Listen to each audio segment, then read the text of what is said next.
And then next up is Matt Parker.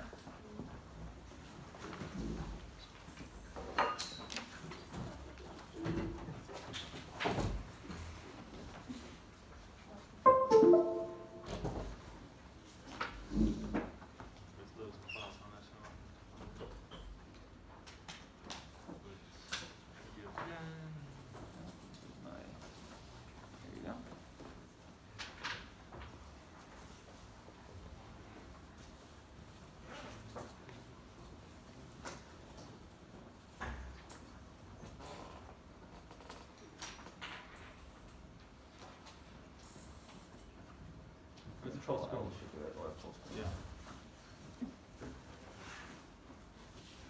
Yeah. Okay, great.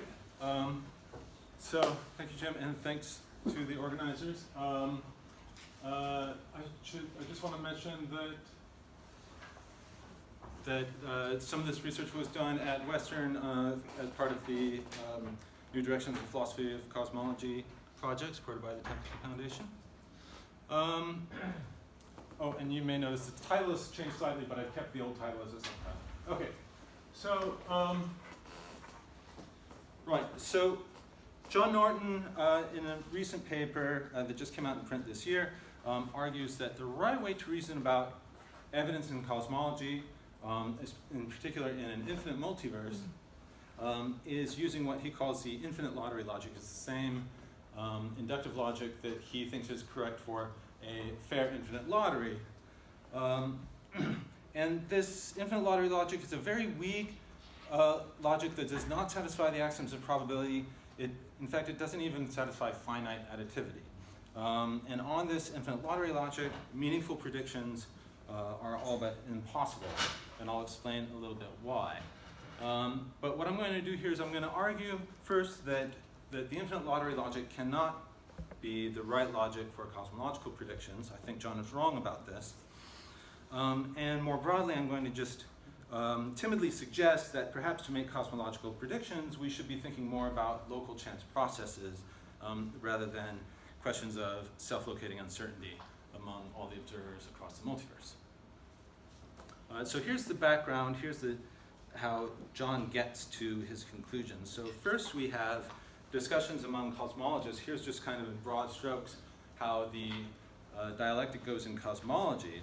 So in a lot of inflationary models, a lot of models of inflation, we get the consequence that there's an infinite multiverse, at least, and this actually arises in a lot of contexts, so I don't really care about the details of eternal inflation cosmology here, because we might imagine any sort of theory that involves an infinite multiverse of some kind. Maybe we could get that through ever-writing quantum mechanics if we have infinitely many branches, or if we even just have a single connected spatially infinite universe that varies a bit from region to region, then we get the same sorts of problems.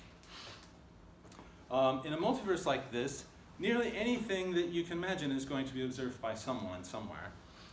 So then how can we confirm or disconfirm cosmological theory in that kind of a context? The solution proposed by Vilenkin is called the principle of mediocrity. And the idea is to think of ourselves, what the principle says, think of ourselves as a civilization randomly picked in the meta-universe, or in other words, the multiverse. And then a theory is confirmed if the parameters that we measure around here are typical according to what we would expect of a randomly picked civilization in the multiverse. But then the problem becomes, what does randomly chosen mean? The probability measure, it turns out, is going to be sensitive to how we take limits within the space and within the set of observers. And so then there are various proposals about how we should do this, and the problems with those proposals, and the search continues. Now, here's where Norton comes in. He picks it up from the principle of mediocrity, and he says that the principle of mediocrity, that we should think of ourselves as a randomly chosen civilization, implies this principle that he calls label independence. Two sets of pocket universes have the same chance of containing our pocket universe, if a permutation of labels maps one set of pocket universes to the other. That's his principle of label independence. And from that follows this infinite lottery logic that I've mentioned, where chances are assigned to outcomes, that is, to sets of pocket universes in this case, But the chances aren't numbers. They're not real numbers, and as I said, finite additivity fails. And in particular, for any infinite and co-infinite set, and any infinite set of pocket universes that has an infinite complement is going to have the same chance as any other infinite co-infinite set of pocket universes. And you can see why that's going to cause additivity to fail, because then, for example, if you label all the pocket universes, then the set of even-numbered ones is going to have the same chance as the set of multiples of 4. But of course, you know, the multiples of 4 and the multiples of 4 plus 1, and the multiples of 4 plus 2, the multiples of 4 and the multiples of 4 plus 2 are just going to add up to the even ones. So if we assume additivity, we're going to get contradictions. So, but almost any interesting property of pocket universe is going to have an infinite and co-infinite extension. You know, say like the set of pocket universes with a certain curvature with a certain range. There are going to be infinitely many like that, and infinitely many that aren't like that. So according to the infinite lottery logic, almost any property is as likely as not to hold here in our own pocket. And therefore, useful predictions about our pocket universe are all but impossible in an infinite multiverse. Okay, so I have some initial qualms about these arguments, and then I'm going to give an argument that it can't be right. So the initial qualms go like this. Well, first of all, with the cosmologist dialectic, I have some doubts about the principle of mediocrity itself. So first of all, I think if you take it too literally, it leads you into all kinds of problems. I mean, first of all, we have the measure problem, which remains unresolved in cosmology, and then you know, you get things. If you think of it in terms of like Bostrom's self-sampling assumption, you get problems like the doomsday argument, and it might not be the only option. Some of the arguments, so for example, Bostrom's argument in favor of the self-sampling assumption basically just says, well, this is the only other option that we can think of besides just giving up entirely. And related to this is what I call the this universe objection. This is related to the this universe objection in concerning the fine-tuning argument, right? And the idea is just, well, look, we want to know what the chance that this pocket universe should have had property P is. We don't care about all the other ones or all the other observers, right? So we could determine, in principle, the chances of this universe's properties from a theory of the processes that generated this universe. And the properties of other pocket universes shouldn't really matter. So those are my worries about the principle of mediocrity itself. And then Norton starts from principle of mediocrity and infers from that to label independence. But why? How is that exactly supposed to go? Why is it that randomly chosen should imply label independence with respect to sets of worlds? I think you could argue that it does, under a reasonable interpretation, imply label independence and under certain conditions with respect to individual worlds. But why to sets of worlds? If you consider another context of randomness, of randomly choosing a point, say points on a dartboard, then label independence doesn't hold, right? We normally assign larger chance to sets of larger area, smaller chance to sets of smaller area. But of course, if we label all the points, we could just swap the labels from the smaller set to the larger set, and then we have a change of labelings that does not preserve the chances, so label independence fails. So why should it hold for pocket universes if it doesn't hold for dartboard points? I claim you'll have to look at Norton's paper on your own. I don't have time to give you large swaths of text from it, but I claim that there's no clear argument for label independence there. Okay, so now we come to the counterargument. So suppose we're going to play a simple game. I have an ordinary six-sided die, and trust me, it's part of the setup. This is a fair die, and I'm going to roll it fairly. What I'm going to do is, before anyone sees what the outcome is, including me, I'm just going to cover it with a teacup. Okay? Now, what is the chance that on lifting the teacup, we're going to see a 6 on the top of the die? Of course, the standard answer is 1/6. I could offer you a bet, right? I bet you $50 that there's a 6 showing under this cup. Should you take that bet? Well, yeah, you should, because it's a much better chance that it's not a 6 than there is that it is a 6. And I better not make that bet. I'd lose a lot of money. Chances are. Okay, but now look at it from another perspective. Suppose there are infinitely many occurrences of this teacup game. And suppose I just stipulate that in infinitely many cases, just as you would expect, in infinitely many cases, the die has come up 6. In infinitely many other cases, it has not come up 6. Then, according to John's infinite lottery logic, if we apply it here, then the chance that you're at an instance of the game where the die has come up 6 is as likely as not, assuming we have no way to tell which sort of an instance we're at, right? But that's clearly the wrong answer, right? We know the right answer is 1/6. We've played these sorts of games plenty of times before. Maybe we don't cover them with a teacup, but that doesn't matter. So it seems clear that the infinite lottery logic gives us the wrong answer for the teacup. And the situation in cosmology is parallel. We have an infinite array of stochastically generated pocket worlds, or Hubble volumes, if you like, or what have you. And we can ask either what is the chance that this particular world has property P, or we can ask what is the chance that we are in a world with property P. We can look at it in those same two different ways. So cosmology is parallel, and since the infinite lottery logic gives us the wrong answer in the teacup game, we ought to expect it gives us the wrong answer in cosmology as well.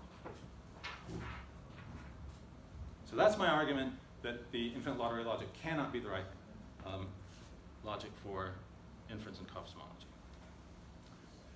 Now these objections are based on my interpretation of email exchanges with John Norton. So I won't promise that I've got them exactly right, but I think I've got the gist of it here. So one objection is, well, look, there's no conflict between using the ordinary probability theory to predict the chance of a die coming up 6 and using the infinite lottery logic here, because they answer different questions, right?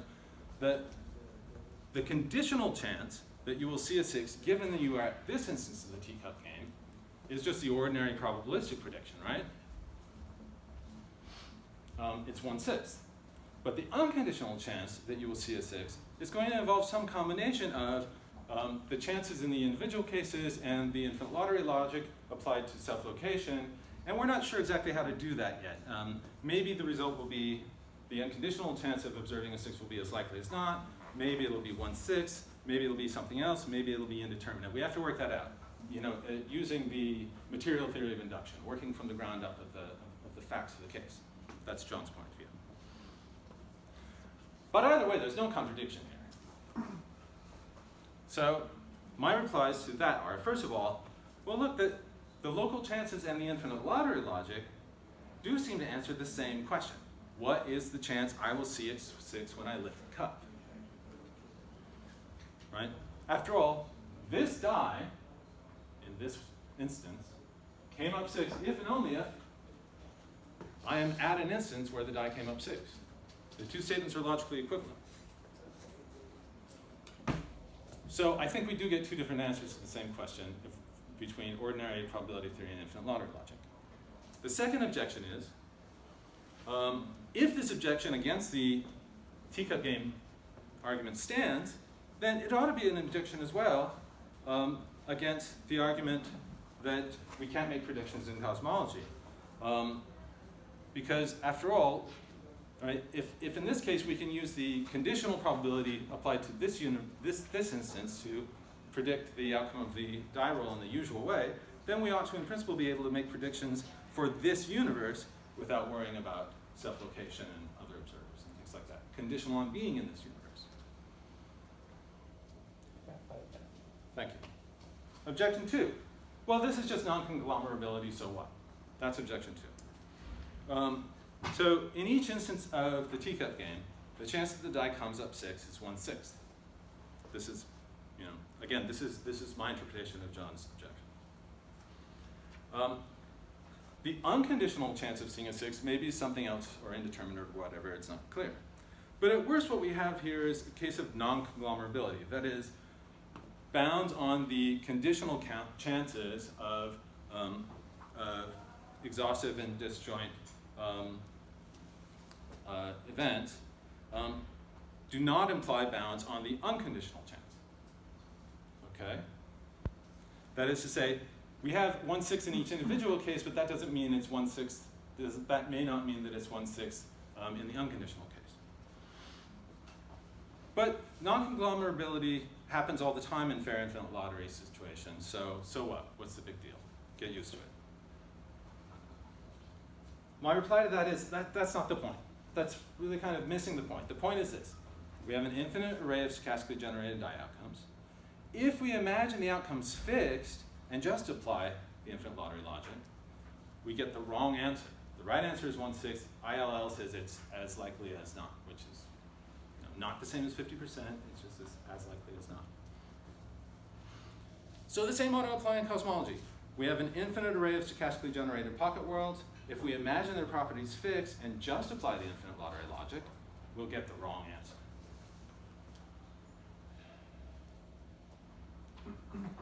Conclusions.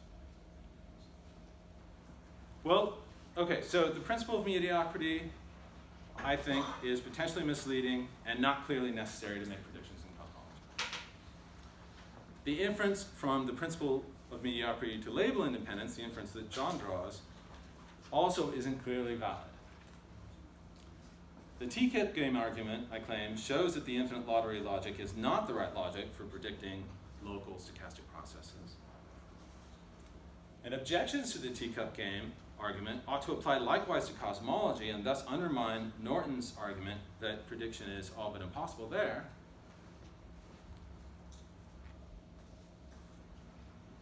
Very tentatively, I want to suggest that we seem to go wrong when we worry about self-locating uncertainties instead of local stochastic processes, whether it's the Teacup game or cosmology.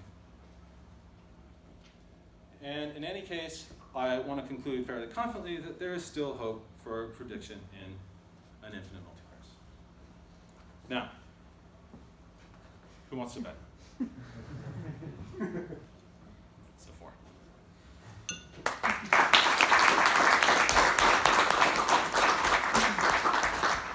I gotta say, the current and past directors of the Center for Philosophy of Science are not having a good track record this afternoon. Questions? Yeah, David.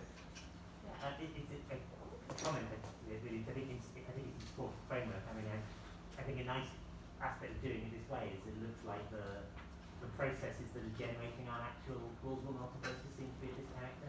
I mean, they're either Everettian stochastic or, if you don't like Everett, a plain stochastic, but in any case, they seem to be quantum randomness effects. So this kind of technology looks just the right sort of way to solve them. I'm sorry, it's partly because your mask is muffling you a bit, but I'm not sure I'm understanding what you're saying. Well, in what look like the scientifically plausible multiverses, then they really seem to have the right shape for your description. They seem to be local. It seems to be that the variation is local stochastic generated.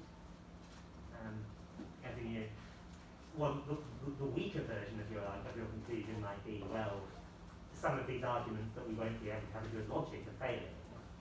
So there's still hope. I think you can draw a stronger conclusion. It's highly plausible that one can use this specific method of paying attention to the local stochastic processes and ignoring the vastness to handle the actual cases we would run into in a more scientifically mature multiverse theory, or we do run into in Everett. Good, thank you. Yeah, of course, I worry about all the complexities of actually working that out in cosmology, but yeah, I hope you're right. Sam? So I have an idea, and I want to hear what you think about it. So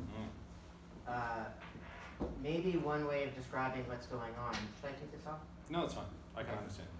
Right. So maybe one way of understanding what's going on is we have an infinite sequence of random variables, or an infinite collection of random variables, and we have an expectation value for 6 for each of those random variables.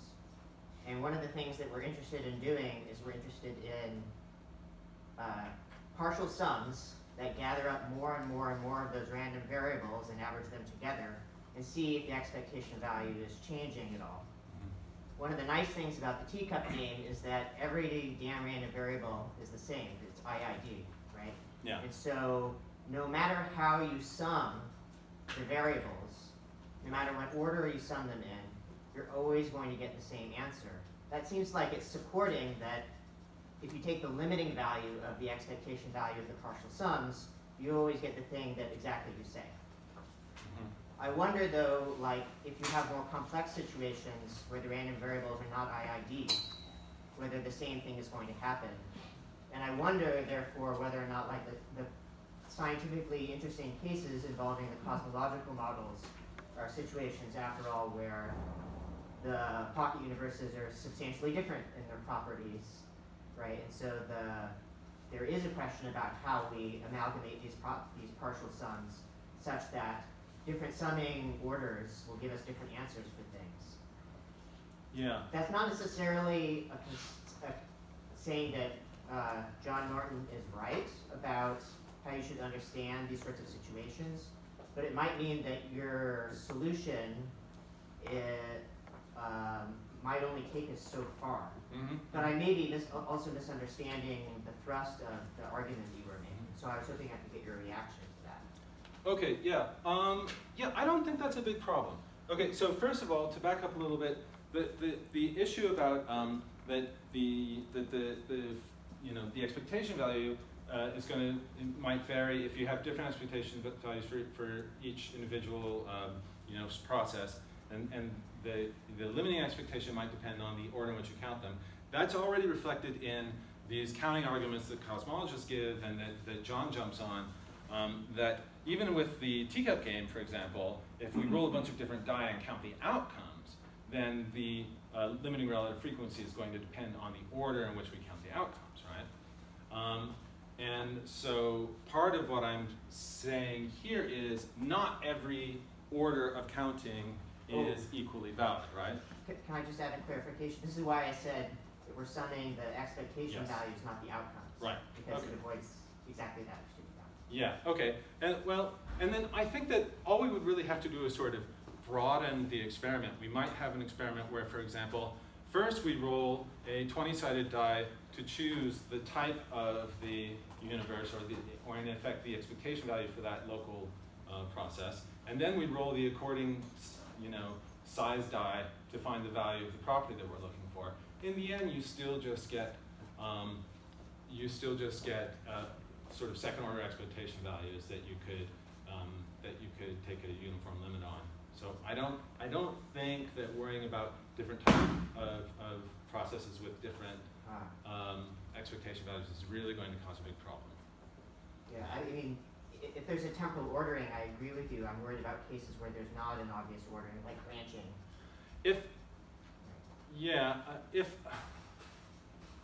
Right. So in the cosmological case, there's a kind of temporal ordering. They're all space-like related.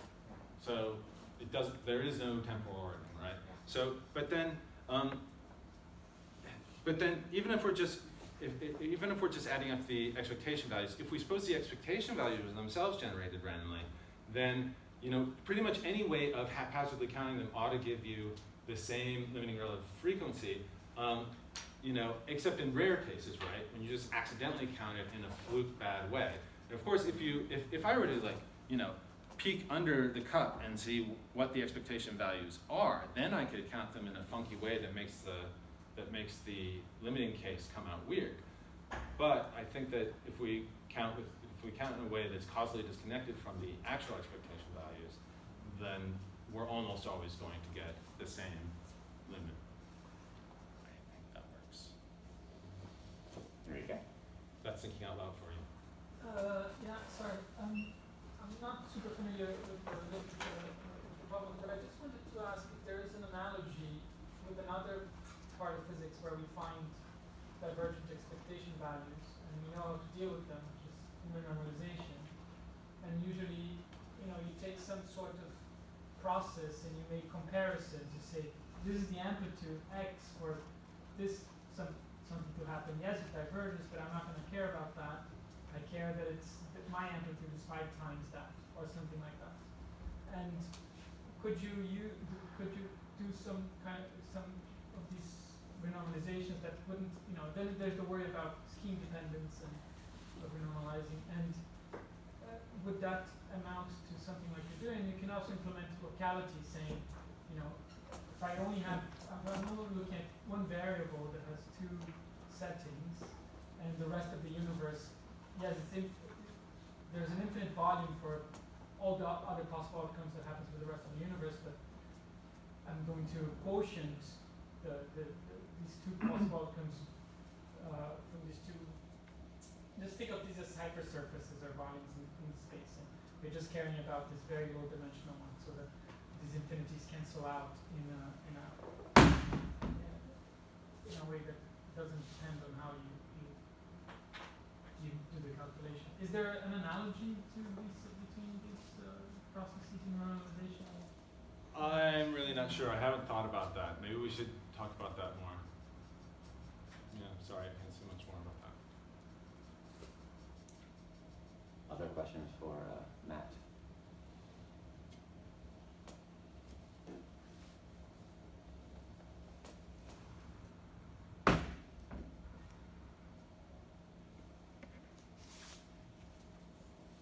So maybe I'll ask one then.